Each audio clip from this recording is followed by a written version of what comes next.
ಈಗ ಬೆಂಗಳೂರಿನ ಕೆಆರ್ ಮಾರ್ಕೆಟ್ನಲ್ಲಿ ನಿಧಾನವಾಗಿ ಚಟುವಟಿಕೆಗಳ ಆರಂಭ ಆಗಿದೆಯಾ ಹೇಗೆ ತಿಳ್ಕೊಳ್ಳೋಣ. ಅಲ್ಲಿಂದ ರಘುಪಾಲ್ ಲೈವ್ ನಲ್ಲಿ ಜಾಯ್ನ್ ಆಗ್ತಾ ಇದ್ದಾರೆ. ರಘುಪಾಲ್, ಇದಕ್ಕೆ ಮುಂಚೆ ನೀವು ಅಲ್ಲಿ ವ್ಯಾಪಾರಸ್ಥರನ್ನ ಜನರನ್ನು ಮಾತಾಡಿಸಿದಾಗ ಹೇಳ್ತಾ ಇದ್ರು ಸಮಯ ಆದ ಹಾಗೆ ನಾವು ಕೂಡ ಬಂದ್ಗೆ ಬೆಂಬಲ ವ್ಯಕ್ತಪಡಿಸ್ತೀವಿ ಅಂತ.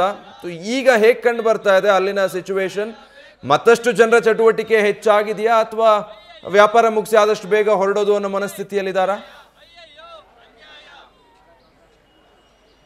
ವಿಜಯ್, ಇದು ಬೆಂಗಳೂರಿನ ಹೃದಯ ಭಾಗದಲ್ಲಿರುವಂತಹ ಅತಿ ದೊಡ್ಡ ಮಾರ್ಕೆಟ್ ಅಂದ್ರೆ ಅದು KR market. KR market close ಆದ್ರೆ ಬಂದ್ಗೆ ಬಹುತೇಕ ಒಂದು ಸಪೋರ್ಟ್ ಬೆಂಬಲ ಸಿಕ್ಕದಂತೆ. ಆದ್ರೆ ಬೆಳಿಗ್ಗೆಯಿಂದಲೂ ಕೂಡ ಬೆಳಿಗ್ಗೆ ಮುಂಜಾನೆ 4 ಗಂಟೆಯಿಂದ ಈ ಕೆಆರ್ ಮಾರ್ಕೆಟ್ನ ಒಂದು ಚಿತ್ರಣವನ್ನು ನೋಡ್ತಾ ಇದ್ರೆ, ಯಾಕಂದ್ರೆ ಇಲ್ಲಿ ಪ್ರಮುಖವಾಗಿ ನೋಡೋದಾದ್ರೆ ತರಕಾರಿ ವ್ಯಾಪಾರ ನಡೆಯುತ್ತೆ, ಹೂವಿನ ವ್ಯಾಪಾರ ನಡೆಯುತ್ತೆ, ಹಣ್ಣಿನ ವ್ಯಾಪಾರ ನಡೆಯುತ್ತೆ. ಇದಾದ ನಂತರದಲ್ಲಿ 9 ಗಂಟೆ ನಂತರ ದಿನಸಿ ವ್ಯಾಪಾರ ಕೂಡ ಶುರುವಾಗುತ್ತೆ.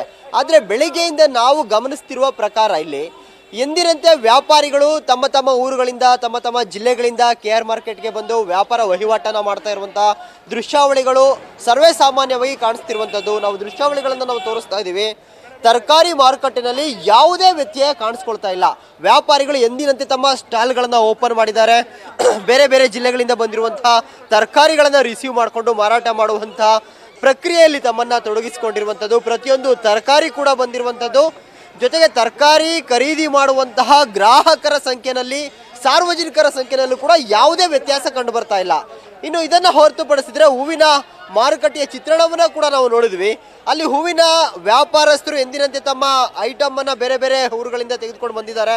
ವ್ಯಾಪಾರಸ್ಥರು ಕೂಡ ವ್ಯಾಪಾರ ಮಾಡ್ತಾ ಇದ್ದಾರೆ. ಎಲ್ಲ ಒಂದು ಕಡೆ ಪ್ರತಿನಿತ್ಯಕ್ಕೆ ಕಂಪೇರ್ ಮಾಡಿದ್ರೆ ವ್ಯಾಪಾರಸ್ಥರು ತಮ್ಮ ಮಾರಾಟವನ್ನು ಮಾಡ್ತಾ ಇದ್ದಾರೆ. ಆದರೆ ಸಾರ್ವಜನಿಕರು ಖರೀದಿ ಮಾಡೋದ್ರಲ್ಲಿ ಒಂದಷ್ಟು ಇಳಿಮುಖ ಆಗಿರುವಂಥದ್ದು ಹೂವಿನ ಮಾರುಕಟ್ಟೆಯಲ್ಲಿ ಕಾಣಿಸ್ಕೊಳ್ತಿರುವಂಥದ್ದು. ಇನ್ನು ಅದನ್ನು ಹೊರತುಪಡಿಸಿ ನಾವು ಹಣ್ಣಿನ ಮಾರುಕಟ್ಟೆಗೆ ಹೋಗೋದಾದ್ರೆ ಹಣ್ಣುಗಳ ವ್ಯಾಪಾರದಲ್ಲೂ ಕೂಡ ಯಾವುದೇ ವ್ಯತ್ಯಾಸ ಕಾಣಿಸ್ಕೊಳ್ತಾ ಇಲ್ಲ. ಬಹುತೇಕ ವ್ಯಾಪಾರಸ್ಥರು ಹೇಳ್ತಿರುವಂಥದ್ದು ನಮಗೆ ಬಂದಿರುವಂತಹ ಮಾಹಿತಿನೇ ಇಲ್ಲ, ಹಾಗಾಗಿ ನಾವು ಬಂದ್ಗೆ ಬೆಂಬಲವನ್ನು ವ್ಯಕ್ತಪಡಿಸಿಲ್ಲ. ಜೊತೆಗೆ ನಮ್ಮ ವ್ಯಾಪಾರವನ್ನ ಮುಗಿಸಿದ ನಂತರದಲ್ಲಿ 9 ಗಂಟೆ ನಂತರ 10 ಗಂಟೆ ನಂತರದಲ್ಲಿ ನಾವು ಬಂದ್ಗೆ ನಮ್ಮ ಬೆಂಬಲವನ್ನು ವ್ಯಕ್ತಪಡಿಸ್ತೀವಿ ಅನ್ನೋ ಒಂದು ಮಾತುಗಳನ್ನ ಕೂಡ ವ್ಯಾಪಾರಸ್ಥರು ಜೊತೆಗಿನ ಸಾರ್ವಜನಿಕರು ಕೂಡ ಹೇಳ್ತಿರುವಂಥದ್ದು.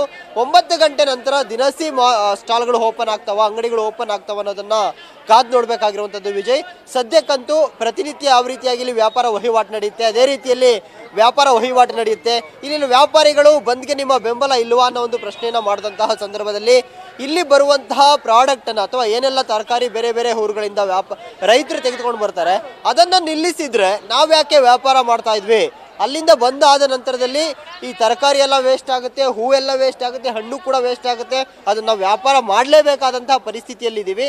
ಒಂದು ವೇಳೆ ಆದ್ರೂ ಮಾರ್ಕೆಟ್ಗೆ ಇದು ಯಾವುದೂ ಕೂಡ ಬಂದಿಲ್ಲ ಅಂದಿದ್ರೆ ನಾವು ಕೂಡ ಇಲ್ಲಿ ಯಾರು ಮಾರ್ಕೆಟ್ಗೆ ಬರ್ತಿರ್ಲಿಲ್ಲ ಅನ್ನೋ ಒಂದು ಮಾತುಗಳನ್ನ ಕೂಡ ಇಲ್ಲಿ ವ್ಯಾಪಾರಸ್ಥರು ಹೇಳ್ತಿರುವಂತದ್ದು. ವಿಜಯ್, ಜೊತೆಗೆ ಈಗ ನಾವು ಒಂದಷ್ಟು ಕಡೆಗಳಲ್ಲಿ ನೋಡ್ತಾ ಇದ್ವಿ, ಅಂದ್ರೆ ಒಂದಷ್ಟು ಕಡೆಗಳಲ್ಲಿ ಈಗಾಗಲೇ ಹೋರಾಟಗಾರರು ಪ್ರತಿಭಟನಾಕಾರರು ರಸ್ತೆಗಿಳಿದಿದ್ದಾರೆ, ವಾಹನ ಸಂಚಾರ ತಡೆಯುವ ಪ್ರಯತ್ನ ಮಾಡ್ತಿದ್ದಾರೆ. ಕೆಆರ್ ಮಾರ್ಕೆಟ್ ಸುತ್ತಮುತ್ತ ಆ ರೀತಿಯಾದಂತಹ ಪರಿಸ್ಥಿತಿ ಏನಾದರೂ ಇದೆಯಾ?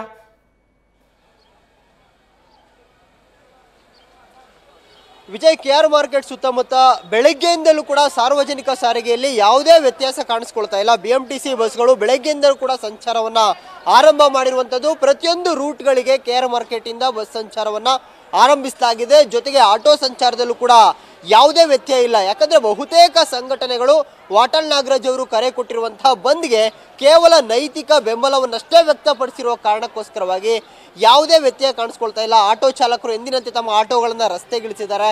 ಕ್ಯಾಬ್ ಚಾಲಕರು ಕೂಡ ಎಂದಿನಂತೆ ತಮ್ಮ ಕ್ಯಾಬ್ಗಳನ್ನ ರಸ್ತೆಗಿಳಿಸಿರುವಂಥದ್ದು. ಜೊತೆಗೆ ಸಾರ್ವಜನಿಕರನ್ನ ಗ್ರಾಹಕರನ್ನ ಪಿಕಪ್ ಡ್ರಾಪ್ ಮಾಡುವುದರಲ್ಲೂ ಕೂಡ ಯಾವುದೇ ವ್ಯತ್ಯಯ ಕಾಣಿಸ್ಕೊಳ್ತಾ ಇಲ್ಲ. ಯಾವುದೇ ಸಮಸ್ಯೆ ಕೂಡ ಇಲ್ಲಿ ಆಗಿಲ್ಲ.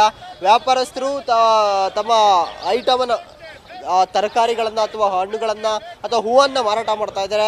ಗ್ರಾಹಕರು ಸಾರ್ವಜನಿಕರನ್ನ ಖರೀದಿ ಮಾಡಿ ತಮ್ಮ ತಮ್ಮ ಊರುಗಳಿಗೆ ತೆಗೆದುಕೊಂಡು ಹೋಗ್ತಿರುವಂತಹ ದೃಶ್ಯಾವಳಿಗಳಲ್ಲಿ ಸರ್ವೇ ಸಾಮಾನ್ಯವಾಗಿ ಕಾಣಿಸ್ಕೊಳ್ತಿರುವಂಥದ್ದು. ಜೊತೆಗೆ ರೈತರು ಕೂಡ ಬಹಳಷ್ಟು ಜಿಲ್ಲೆಗಳಿಂದ ಇಲ್ಲಿಗೆ ಬಂದಿದ್ದಾರೆ. ವಾಟಾಳ್ ನಾಗರಾಜ್ ಅವರು ಕರೆ ಕೊಟ್ಟಿರುವಂತಹ ಬಂದ್ಗೆ 10 ಗಂಟೆ ನಂತರದಲ್ಲಿ ನಾವು ಬೆಂಬಲವನ್ನು ವ್ಯಕ್ತಪಡಿಸ್ತೀವಿ, ಇದೀಗ ನಾವು ನಮ್ಮ ಜಿಲ್ಲೆಗಳಿಗೆ ಹೊರಡ್ತಿದ್ದೀವಿ ಅನ್ನೋ ಒಂದು ಮಾಹಿತಿಯನ್ನು ಕೂಡ ರೈತರು ನೀಡ್ತಿರುವಂಥದ್ದು. Vijay, okay, thank you Raghupal. News first ನಿರ್ಭೀತಿಯಿಂದ ನಿಮ್ಮ ಪರವಾಗಿ.